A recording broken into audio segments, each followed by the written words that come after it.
Y-wing tracking signal online.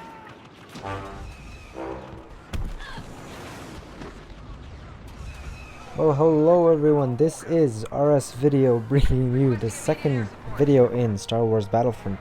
So let's dive into what I just want to talk about in this video.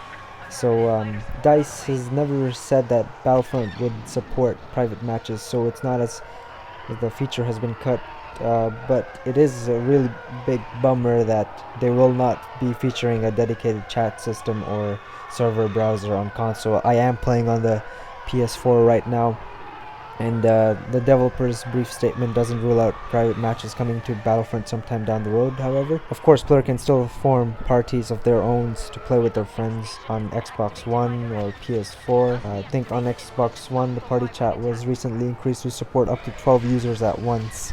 And since the beta has ended on October 13th, it's attracted about 9 million players across Xbox One and PlayStation 4 and PC. So you know, this game is doing really well right now.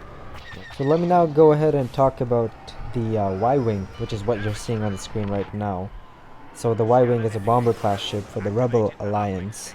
It possesses heavy laser cannons and can deal really heavy damage to targets, and it's a good way of destroying various critical points on the enemy's capital ship.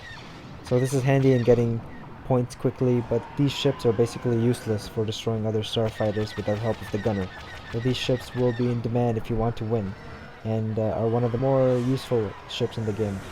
Other equivalents of the Y-Wing include the V-Wing, CIS Striker Bomber, and TIE Bomber. So the main attacks with the Y-Wings, you get the particle cannon. Well, you have 3 of them actually, and all of them have infinite shots and infinite ammo. So the other cannon is the repeating blaster and the portion bomb. And most of the time you'll see me use the particle cannon. Let me go ahead and talk about the V-Wing actually. So the V-Wing, I think it's being used by the Imperials if I'm not wrong, or the Galactic Republic. I'm not sure if it's in the game. It might be in the full game, but I'm not sure if I've actually used it in the beta. So it has quite a bit of health for a single man aircraft. Its bombs are excellent for both dive bombing and nose diving and stuff like that, and it's good for like taking out various critical points just as any other ship would do.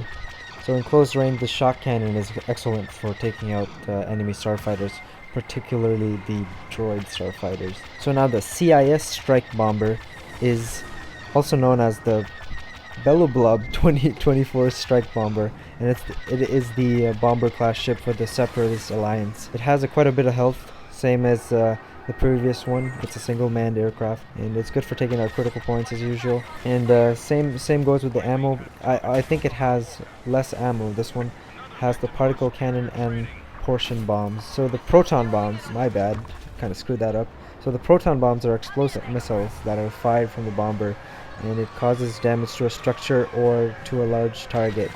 So when it was used in the actual movies, I think they had an artificial sense of gravity, and therefore it fell down. But the amount of damage from each bomb will vary depending on the height of the bomb. And lastly, let me move on to the TIE bomber, which is in the bomber class ship for the Galactic Empire. It is really heavily armored, yet less so than the transport. The ship can hold about 2 passengers, so a second player can operate the guided rockets or the proton torpedoes. It has very high damage, perfect for taking out the various critical points, and this is handy in getting points quickly, but these ships are basically useless for destroying other starships. These guys will definitely be in demand, but on equivalents of the TIE bomber is the CSI Strike Bomber, so I think that is in the same category. I think that's the last one I talked about. Let me talk about something else now. There are actually 4 expansion packs that you can buy through the game's $50 DLC pass. In addition, you'll get 3 new multiplayer modes that have been revealed, while DICE has already admitted that the 40-player Walker Assault mode is poorly balanced and will be changed. That's the one you're seeing right now.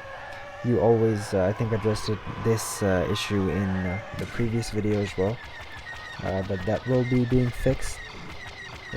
Based on the data that they have collected over the beta and player feedbacks, which is really good. So Battlefront launches on November 17th, so it's about a month before J.J. Abrams' Star Wars episode number 7, The Force Awakens, hits theaters. So I'm really excited to watch that. So let me actually move on to a different topic now.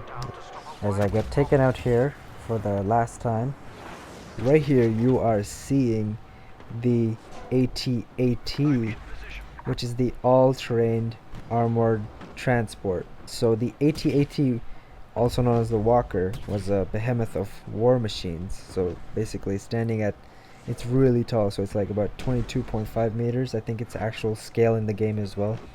And look at the firepower of this thing. It's got so many different cannons.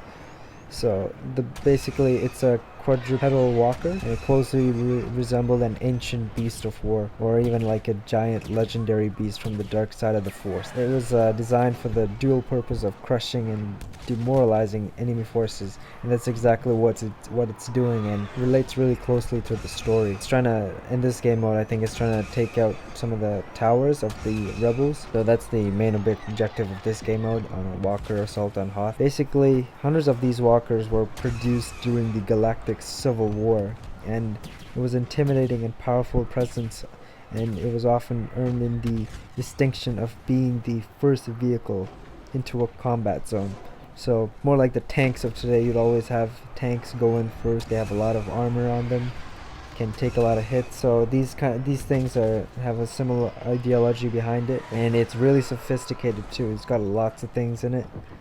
But in the basics of it is just a heavy cannon, and you've got some drop shots kind of thing. It kind of rains down a lot of artillery shots onto the enemy ground. It's almost like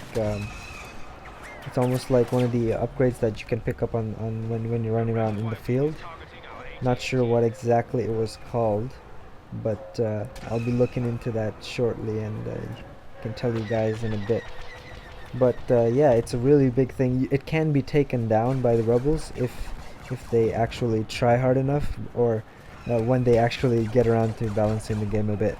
So I think it'll be done soon, and the game will be much more playable and fluid. So the weak points of the AT-AT are actually at the neck and the legs when it's vulnerable, and its main cannon is going to be the laser cannon and the particle cannon, same as the aircraft that I had talked about previously. So that's all I have today for the vehicles in Star Wars Battlefront. If you made it this far, please leave a like, comment, or subscribe. It'll help me a lot, and I appreciate it. So I'm signing out. This has been RS Video. Peace.